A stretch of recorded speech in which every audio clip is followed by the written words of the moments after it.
1950 के बाद फिल्मों में खूबसूरत अभिनेत्रियों की बाढ़ आ गई थी।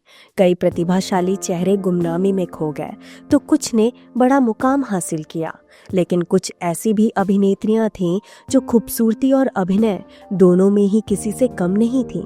उन्हीं में से एक नाम था चांद उस्मानी। राज दुलारे हो तोरे सपनों की नगरी से चले के मेरी गगरिया ने छुप छोला खाए बदरिया छुप छुप छोला खाए सावन की रुत आई रे में कितना जालिम मेरा दिल लूट गया रे रानी हूँ जी शाम कहूँ मैं मंगल तारा भूर सुहानी हूँ जी पपीहा से जाके तेरी काहे छेड़े पीहू गाके रात रंगीनी चमके तारे आजा सजनवा पिया पिया पिया मेरा जिया पुकारे रूंगी चलेंगे सैया संग तुम चमन में कली कली के लिए हजार फूल खिले हैं तेरी खुशी के लिए।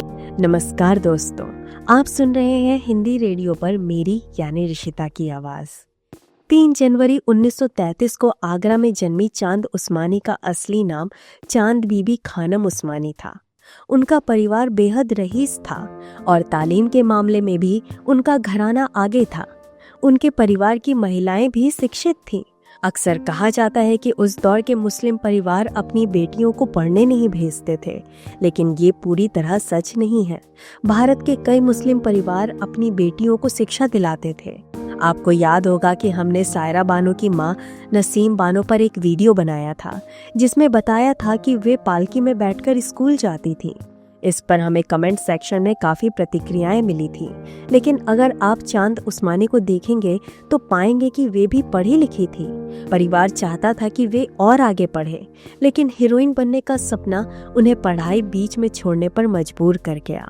स्कूल की पढ़ाई खत्म होने के बाद चांद उस्मानी अपनी दादी के पास माहिम आ गई। वहाँ उनका एक बड़ा बंगला था, जिसमें कई कलाकार पेइंग गेस्ट के रूप में रहते थे। फिल्मी दुनिया के इन चेहरों को देखकर उनके मन में भी सिल्वर स्क्रीन पर छा जाने की इच्छा जागी, लेकिन सवाल था उन्हें काम कौन देगा। सौभाग्य से उस दौर के नामी फिल्मकार AR करदार अपनी आगामी फिल्म के लिए एक ब्यूटी कॉन्टेस्ट आयोजित कर रहे थे। चांद उस्मानी ने भी इसमें हिस्सा लिया, लेकिन उन्हें दूसरे स्थान पर संतोष करना पड़ा। जाहिर है करदार साहब तो पहले स्थान पर आई लड़की को हीरोइन बनाना चाहते थे, फिर भी उन्होंने चांद उस्मानी को भरोसा दिलाया कि वे उन्हें किसी और फिल्म में मौका देंगे। उस वक्त AR करदार दिले नादान फिल्म बना रहे थे। अब आपके मन में ये सवाल जरूर आया होगा कि पहले स्थान पर आने वाली लड़की कौन थी।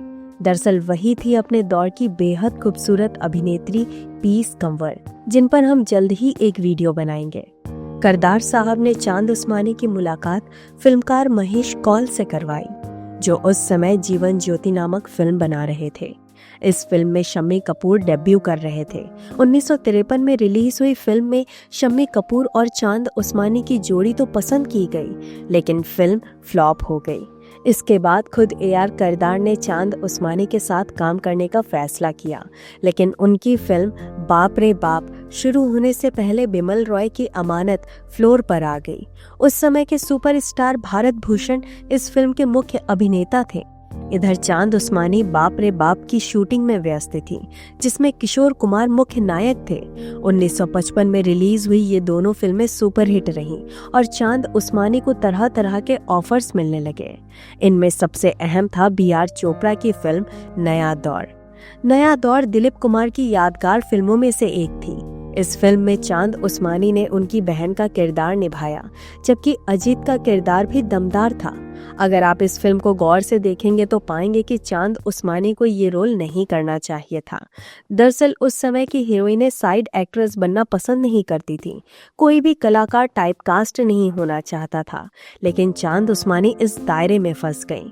तबस्सुम को दिए एक इंटरव्यू में उन्होंने खुद माना था कि उन्होंने गलत फिल्में साइन कर ली थी, जहां दूसरी अभिनेत्रियां अपने मैनेजर से काम करवाती थीं, वहीं चांद उस्मानी अकेले अपने दम पर आगे बढ़ रही थी। नतीजा ये हुआ कि उन्हें आगे भी इसी तरह के सहायक किरदार मिलते रहे। लेकिन कहते हैं ना, इंसान को जो मिलता है उसे स्वीकार करना चाहिए। चांद उस्मानी भी अपने जीवन से खुश थी। वे कभी किसी कंट्रोवर्सी का हिस्सा नहीं बनी, ना ही किसी अभिनेता के साथ उनके अफेयर की चर्चाएं हुई।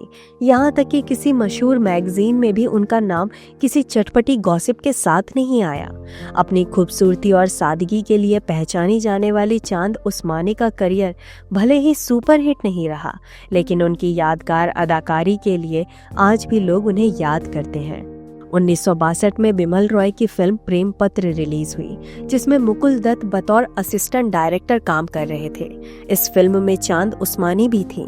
पहले मुलाकात में दोनों के बीच प्यार पनप गया और जल्द ही दोनों ने शादी कर ली।